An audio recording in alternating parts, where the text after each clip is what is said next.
സ്വാമിയെ ശരണമയ്യപ്പ. നമ്മുടെ ഈ വർഷത്തെ മണ്ഡല മഹോത്സവം കഴിഞ്ഞു. അതിനോടനുബന്ധമായിട്ട് മകരവിളക്ക് മഹോത്സവം എത്തിക്കൊണ്ടിരിക്കുകയാണ്.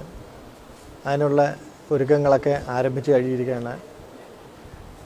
നമുക്ക് രണ്ട് കാലങ്ങളാണ്, ഉത്തരായന കാലവും ദക്ഷിണായന കാലവും. ആ ദക്ഷിണായന കാലം കഴിഞ്ഞ് ഉത്തരായന കാലം, ദേവകാലം തുടങ്ങിയായി.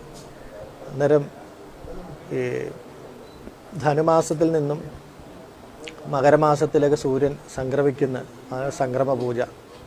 ആ സൂര്യൻ്റെ സംക്രമ സമയത്ത് വിശേഷാൽ മന്ത്രങ്ങളെ കൊണ്ട് ദേവന പൂജയും ഭഗവാന്റെ പന്തളം കൊട്ടാരത്തിൽ നിന്ന് കൊണ്ടുവരുന്ന തിരുവാഭരണം ഭഗവാന് ചാർത്തി ദീപാരാധന നടത്തുകയും ആ ദീപാരാധനയോടൊപ്പം തന്നെ പൊന്നമ്പലമേട്ടിൽ ദീപം തെളിഞ്ഞ് ഭക്തന്മാർക്കെല്ലാം ഭഗവാന്റെ അനുഗ്രഹം ഉണ്ടാവുകയാണ്. എല്ലാ ഭക്തർക്കും അയ്യപ്പസ്വാമിയുടെ അനുഗ്രഹം ഉണ്ടാവട്ടെ എന്ന് പ്രാർത്ഥിച്ചുകൊള്ളുന്നു. സ്വാമിയെ ശരണമയ്യപ്പ. സ്വാമിയെ ശരണമയ്യപ്പ.